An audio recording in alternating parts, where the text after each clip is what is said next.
보시다시피 지금 전원주택들이 상당히 멋지게 들어서 있거든요. 근데 바로 인접한 곳에 전원주택이 들어와 있기 때문에 전기는 추가적으로 여기서 따서 사용을 하면 되겠고요. 고개에서 산바람이 내려오다 보니까 별도로 에어컨도 안 틀어도 이렇게 시원한 것 같습니다. 경치가 좋다고 엄청나게 강조를 해주셨거든요. 보시는 산이 충령산인데 이 충령산이 절경이 여름에도 멋지지만 가을이나 겨울에 또 눈이 왔을 때 엄청나게 멋지다고 자랑을 해주셨습니다. 이 전원주택은 로망이 2층이잖아요. 2층으로 한번 가보겠습니다. 2층도 이렇게 거실이 있고요. 네, 여기 2층에서도 저렇게 뷰가 시원한 뷰가 다 보입니다. 예, 제가 나와 있는 곳은 남양주 화도 수동면에 지금 나와 있고요. 이쪽으로 보시면은 전원주택들이 많이 늘어서 있는 것을 보실 수가 있을 겁니다. 전원주택도 많고 그 다음에 여기가 경치도 좋고 물도 좋다 보니까 연수원도 꽤 많이 있고요. 그 다음에 체육시설 같은 것도 많이 들어와 있습니다. 여기 수동면 외박리인데 외박리에서도 조금은 위쪽인 지역이거든요. 바로 뒤로 보시면은 이렇게 산으로 보이는 곳이 있습니다.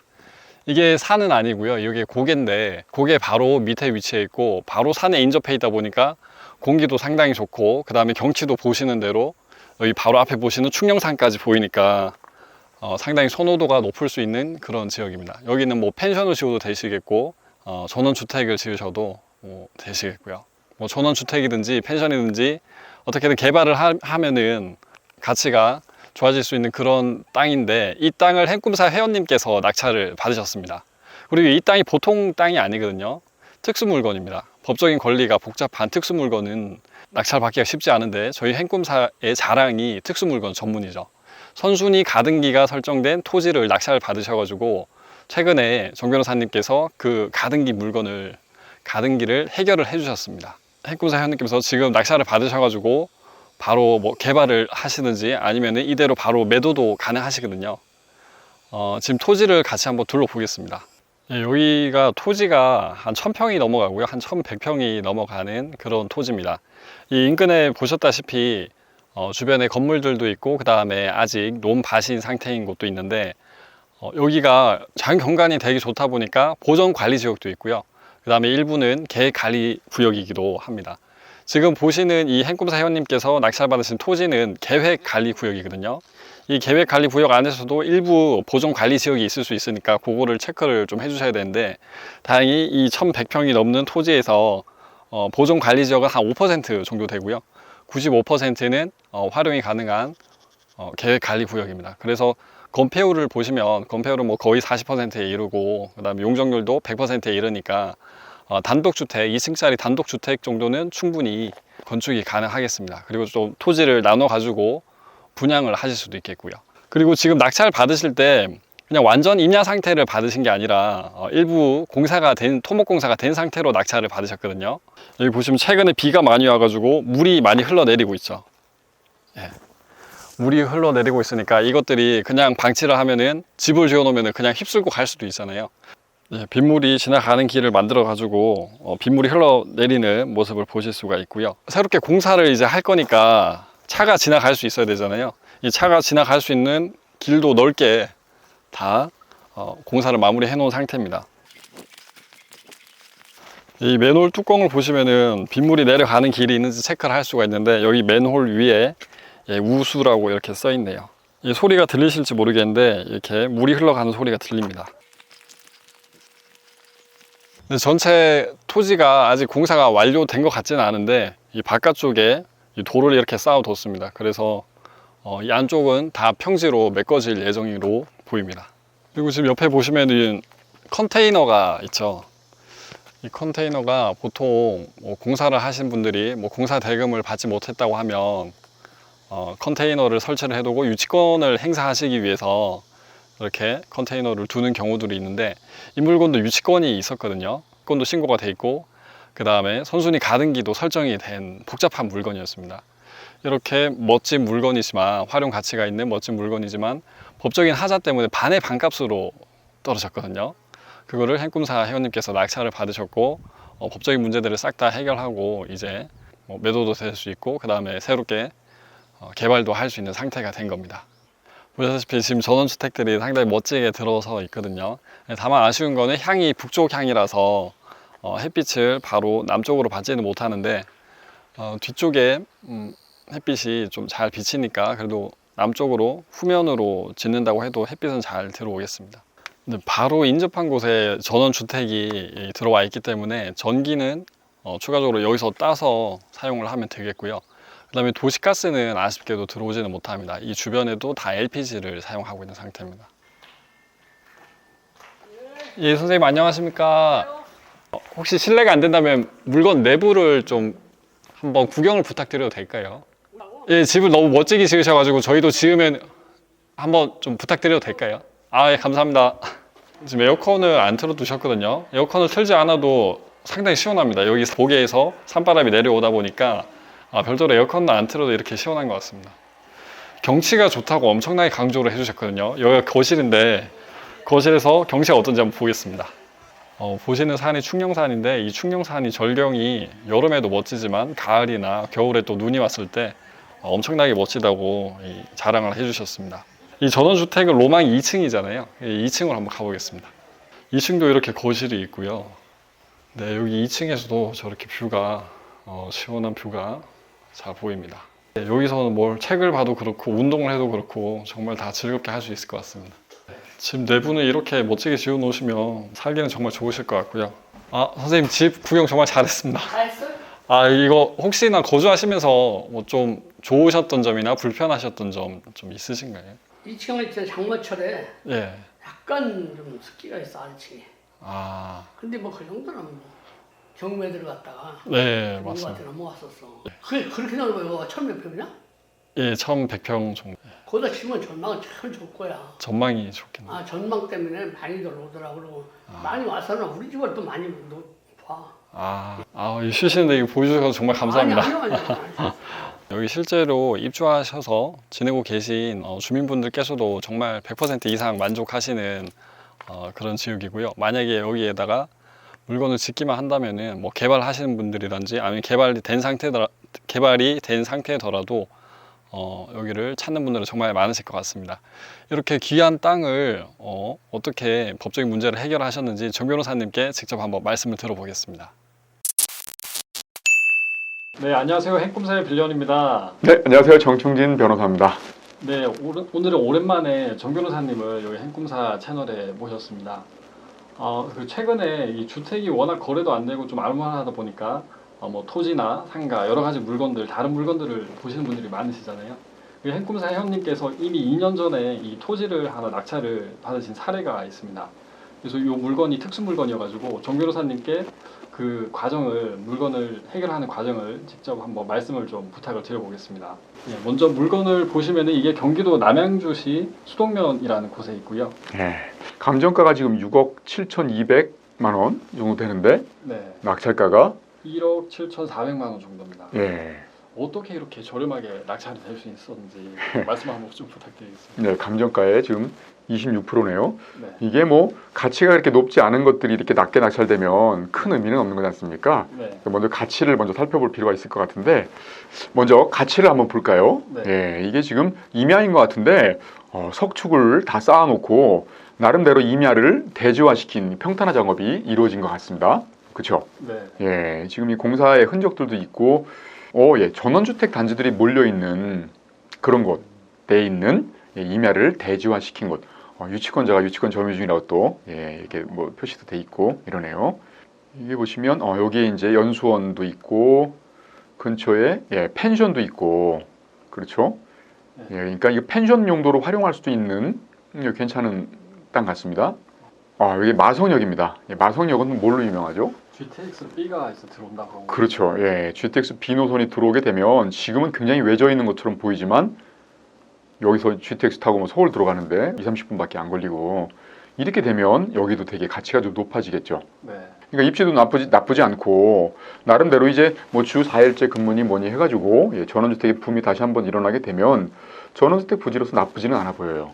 입지도 괜찮고 미래 가치도 좀 있고 그리고 일단은 임야를 대지화시켜 놓은 그런 땅이다. 그러니까 특별히 뭐 토목공사할 필요가 없겠죠. 이게 과연 얼마에 팔릴까요?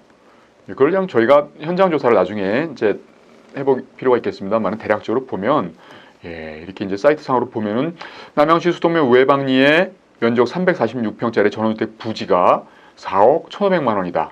계획관리지역. 우리 것도 계획관리지역에 있죠. 네. 이렇게 되면 평당 얼마인가요? 평당 100만 원이 넘어가죠. 네. 예, 그리고 좀 아래쪽으로 보면은 예, 여기 수동 전원주택지 평당 130만 원 이런 식으로. 그래서 보면 평당 100만 원에서 130만 원까지 형성이 되고 있다.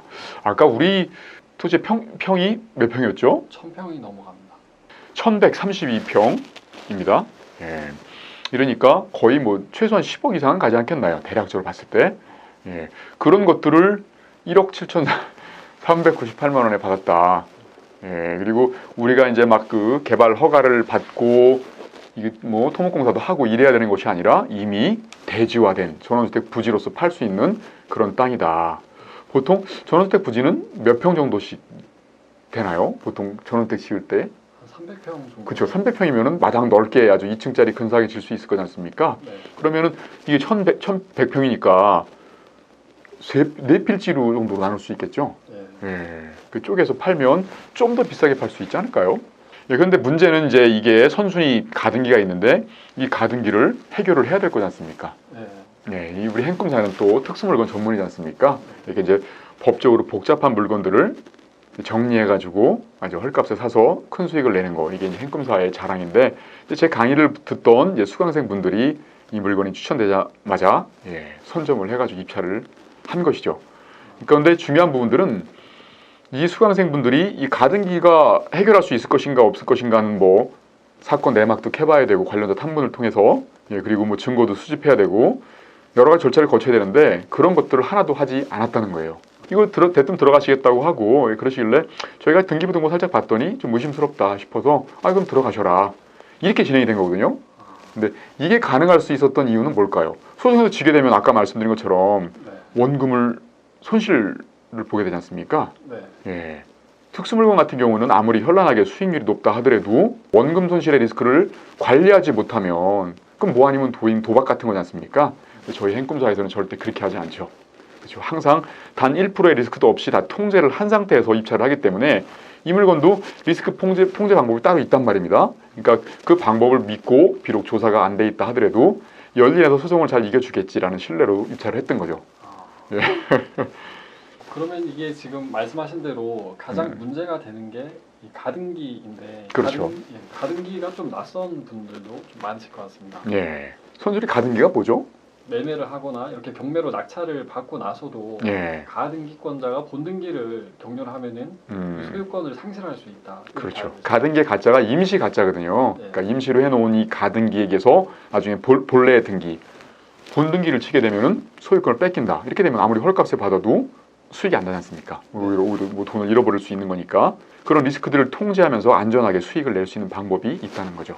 그러면 이게 또 가등기가 예. 종류가 좀 여러 가지가 있는 걸로 알고 있습니다. 그렇죠. 가등기라고 해서 다 인수하는 거는 아니지 않습니까? 어떤 때 인수하지 않죠, 가등기?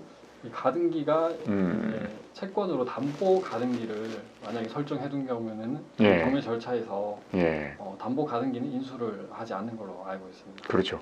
예. 담보 가등기에 반대되는 말은 소유권 이전 청구권 가등기 이렇게 되는 거죠. 예. 근데 그거를 어떻게 알 수 있을까요? 만약에 이게 채권이 있다면 예. 채권을 가진 사람은 채권 신고를 좀 채권 신고를 하거나 배당 요구를 하거나 같은 말이긴 합니다만 그렇게 하겠죠. 네. 그걸 어디서 확인할 수 있냐면 이 법원 문건 접수 내역 여기서 알 수 있겠죠. 예, 그런데 가등기권자가 배당 요구하거나 채권 신고한 흔적이 전혀 없어요. 이렇게 되면 이건 뭐죠? 그러면 소유권 이전 청구권 가등기일 가능성도 있다는 거죠. 그러니까 지금 소유권 이전 청구 가등기이기 때문에 자 물건 명세서를 한번 보실까요? 물건 명세서에 보면 갑구 4번 1915년 3월 3일 접수번호 2529호 이 가등기는 소유권 이전 청구권 가등기다. 그렇기 때문에 등기된 부동산에 관한 권리 중 매각으로 효력이 소멸되지 아니한다. 그게 다 기재가 돼 있지 않습니까? 네. 예. 권리분석상으로 등기부상 권리분석할 땐 요 한 줄로 본다 그랬죠. 네. 예, 그런데 보통은 등기된 부동산에 관한 권리 중 매각으로 효력이 소멸되지 아니하는 것 이런데 공란으로 돼 있거나 아니면 해당 사항 없음 이렇게 돼 있지 않습니까? 네. 이런 건 드물게 보시죠. 예, 이게 바로 특수물건인 거죠. 이렇게 이제 인수를 한다, 소멸되지 않고 낙찰자가 인수한다 이렇게 기재가 돼 있는 거지만 네. 예, 가등기에는 다양한 종류가 있고 또 이 가등기가 무효일 수도 있고 그렇죠. 예, 그런 부분들을 밝혀낼 수 있다면 아까 말씀하신 것처럼 담보 가등기다, 채권을 담보하기 위한 가등기다 라고 한다 그러면 또 말소시킬 수 있고, 그런 건데 이거는 그런 채권 담보 가등기나 이런 것들이 아니라 소유권 이전 청구권 가등기로 추정이 된다라고 공지가 돼 있는 거죠. 이거 굉장히 어려운 거죠. 어려우니까 안 들어왔고, 입찰들을 안 들어왔고, 이렇게까지 많이 떨어졌고, 결국은 또 저희가 단독으로 낙찰을 받았거든요. 그러면 이게 가등기를 지금 해결해 주시고 최근에 승소 판결을 받으신 걸로 알고 네, 우리 승소 판결 한번 볼까요? 판결문을. 의정부 지방법원 판결 2010 가단. 낙찰자가 저희 이제 제자분 회사죠. 여기 이제 이거는 가등기권자였고요. 그래서 판결 주문을 딱 보면 이렇게 피고 김모모 씨는 3분의 2 지분에 대해서 소유권 이전 청구권 가등기의 말소등기 절차를, 피고 홍모모 씨는 3분의 1 지분에 대해서 말소등기 절차를 이행하라. 이렇게 판결이 났지 않습니까? 이긴 거죠. 아까 시세가 10억이 넘어간다라고 치면 만약에 그렇게 되면 우리가 2억 정도에 받았지 않습니까? 얼마의 수익인가요, 이게? 10억이. 그렇죠. 그런데 중요한 건 이거 1심이란 말입니다. 그렇죠. 그런데 2심 가서는 혹시라도 또 이제 시간이 많이 걸리고 비용도 들어가고 하니까 2심 가지 않고 이 가등기권자를 설득한 거죠. 항소를 하지 마라. 우리가 금전적인 그 지급을 좀 해줄 테니까, 그렇게 해가지고 3천만 원을 지급을 하고 항소를 포기를 시켰습니다. 단돈 3천만 원. 끝난 거죠. 그렇게 되면 결론적으로 아까 낙찰가가 1억 7천이었죠. 네. 들어간 돈 3천만 원, 2억 정도에 다 끝낸 겁니다. 아예. 그러니까 이런 것도 하나의 방법이죠. 소송을 항소까지 갔다가 잘못해가지고 판사가 야 이거 너무 헐값에 받은 거 아니에요? 이렇게 하면서 이제 또 저쪽 손을 들어줄 수 있는 가능성 있을 수 있지 않습니까? 그런 위험을 또 이제 통제를 한 거죠. 그래서 3천만 원 주고 항소도 포기시키고, 그러니까 소송은 끝난 거죠. 그런 식으로 이제 이긴 겁니다. 그러면 이 해결법을 저희 행꿈사 TV 구독자분들한테 소개를 좀 해주실 수 있습니까? 그러니까 원래는 이런 것들을 굉장히 비싼 값에 강의를 해야 되는 건데 특별히 한번 소개를 한번 해드리면, 자 보십시오. 이런 것들이 선순위 가등기라는 것들이 아주 어렵지만은 않습니다. 아까 말씀하신 것처럼 그 담보 가등기를 찾아내는 거, 그런 부분인데 이거는 분명히 담보 가등기라면 채권 신고서나 무슨 뭐 배당 요구서를 제출했을 텐데 그런 게 없었으니까 소유권 이전 청구권 가등기로 추정되지만 그건 추정일 뿐이란 말입니다. 실제로 조사를 좀 해보니 이거는 담보 가등기였다. 근데 그 조사가 그렇게 어렵지는 않아요. 등기부등본 한번 열어보시면 힌트를 얻을 수가 있습니다. 뭐냐면 저희가 토지 등기부등본을 열어봤더니 이렇게 돼 있지 않습니까? 표제부에 경기도 남양주 수동면 외방리 산 14-16 우리 본지란 말입니다. 그런데 여기 등기 원인 및 기사상을 보니까 분할로 인해서 경기도 남양주 수동면 외방리 산 14-2에서 이익이 됐다. 그러니까 14-2번지가 분할됐다는 얘기거든요. 분할돼가지고 이익이 됐다는 거, 이쪽으로 옮겨 적었다는 거죠. 이렇게 돼 보니까 14-2번지의 등기부등본을 한번 찾아보고 싶은 생각이 들더라고요. 그래서 한번 찾아봤죠. 여기는 22,580제곱미터네요. 아까는 4,000 몇 제곱미터였지 않습니까? 그러니까 쪼개진 거겠죠. 쪼개진 건데 이 분할되기 전 14-2번지에 보니까 여기에 주식회사 기룬? 아까 우리 거에도 주식회사 기룬이 나왔었죠. 소유자 주식회사 기룬 같은 날짜로, 그러니까 같은 날짜로 이거와 아까 그 분할되기 전에 그 필지도 같이 이제 매입을 한 거 않습니까? 그런 상태에서 보니까 또 밑에 내려보니까 이제 가등기권자가 있는데 권모모 씨, 정모모 씨, 김모모 씨. 이름이 아까 좀 익숙합니다. 왜냐하면 우리 거에서 봤던 분들, 권모모 씨, 정모모 씨, 김모모 씨. 똑같은 가등기권자죠. 그러니까 이렇게 다른 지번의 필지에 그 물건을 봤더니 소유자도 똑같고 가등기권도 똑같아요. 그런데 이 가등기는 지금 말소됐단 말입니다. 왜 말소됐냐 봤더니 경매가 들어갔습니다. 다른 지번도요. 다른 지번도 경매가 들어갔는데 그 사건 번호를 한번 보실까요? 이것도 이제 낙찰됐습니다. 과거에. 이때에 보니 가등기권자 권모모 씨 채권 계산서 신고 제출. 여기서는 또 틀리지 않습니까? 여기 또 있네요. 김모모 씨도 채권 신고서 제출했고 가등기권자. 우리 사건에서는 채권 신고서를 제출 안 했고 배당 요구도 안 했지만 이 사건에서는 채권 신고를 제출한 거예요. 그런데 같은 사건이고 같은 소유자고 같은 가등기권자지 않습니까? 그죠? 공동으로 설정된 가등기였단 말입니다. 그러니까 여기에 설정됐던 가등기가 담보 가등기였다면 우리 것도 담보 가등기가 되는 거겠죠. 담보 가등기는 배당 요구를 안 했다 그래서 소유권 이전 청구 가등기가 되는 거고 그게 아닙니다. 실질이 뭔지를 봐야 되는 거죠. 근데 봤더니 다른 데서는 채권 신고도 한 걸 보니까 담보가등기다. 그러면 동일한 가등기권자들이니까 담보가등기가 되지 않겠는가 이렇게 생각을 했던 거죠. 그런 식으로 해서 소송을 진행을 했고요. 판결문 내용을 잠깐 보실까요? 네. 이 사건 가등기는 담보가등기고 말소돼야 한다 이렇게 주장을 했죠. 그래서 이제 판단을 좀 해보니 똑같은 내용이죠. 다른 필지의 사건 분할 후 산 14-2 토지, 그다음에 우리 토지 이게 동일한 가등기의 목적이 됐었는데 그 14-2번지 쪽도 경매가 들어갔고, 근데 거기서는 담보가등기로서 담보하기 위하여 소유권 청구 가등기를 마쳤다는 내용으로 신고를 하고 배당 요구를 했다. 그럼 우리 것도 똑같지 않겠는가? 똑같다라고 판단을 내려준 거죠. 예, 그렇게 돼서 소유권 보전 가등기가 아니라 담보 가등기다라는 판단을 이기게 된 거죠. 이 이외에도 가등기는 여러 가지 이유로도 말소할 수 있거든요. 근데 우리는 이거 이외에도 다른 걸 또 주장을 했거든요. 근데 그 주장은 판단하지 않았죠. 이 원칙적인 주장이 인정이 됐기 때문에 굳이 판단할 필요가 없었던 거죠. 이런 그 가등기에 대해서 네. 궁금해하실 분들이 되게 많으실 것 같은데 예. 이런 것들을 특수물건을 정 변호사님께 직접 배울 수가 있습니다. 그렇죠. 예. 제가 이제 강의를 안 하다가 2년 6개월 정도 만에 우리 이제 아카데미 원장님의 간곡한 요청으로 이번에 강의를 또 진행하게 됐습니다. 그래서 이 가등기 같은 것들도 한 7, 8개 가등기를 말소할 수 있는 경우들이 굉장히 많거든요. 예, 그런 것들을 직접적으로 배우는 거죠. 어려운 판례 이론 같은 걸 배우는 게 아니라 어떠한 경우에 이 가등기는 무효로 볼 수 있다. 이런 식으로. 그리고 중요한 건 또 뭐가 있다 그랬죠?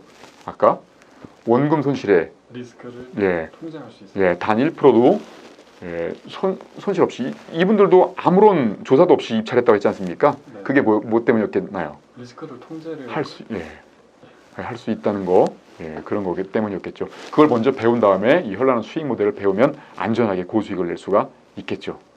오프라인은 금방 마감이 됐습니다만은 온라인으로도 충분히 들으실 수 있으니까 드문 기회니까 꼭 수강을 하셔가지고 여러분들에게 안전하게 고수익을 얻을 수 있는 툴들을 익히셨으면 좋겠습니다.